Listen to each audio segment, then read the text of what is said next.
Salam uşaqlar. Deməli, əksər uşaqlar məndən funksiyaların izahını istəmişdir. Mən funksiya bölməsindən bir-iki sualın izahını çəkib sizin üçün paylaşacağam. Deməli, bu funksiyada nə deyir? Deyir, y bərabərdir -x kvadrat plus 2x plus 12 funksiyasının ən böyük qiymətini tapın. Funksiyanın ən böyük qiymətinin tapılmasının müxtəlif üsulları var. Tam kvadrata ayırma, m düsturu və mən ən rahatı bu funksiyanın törəməsini tapacağam. Yəni, törəməni tapsam olur 2x plus 2 bərabərdir 0.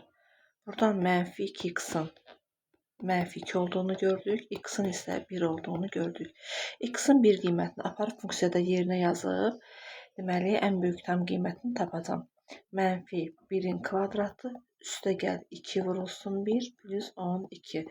Cavab olacaq mənfi 1-in üzərinə 14 gəlsək, edər 13. Deməli, ən böyük qiyməti oldu 13.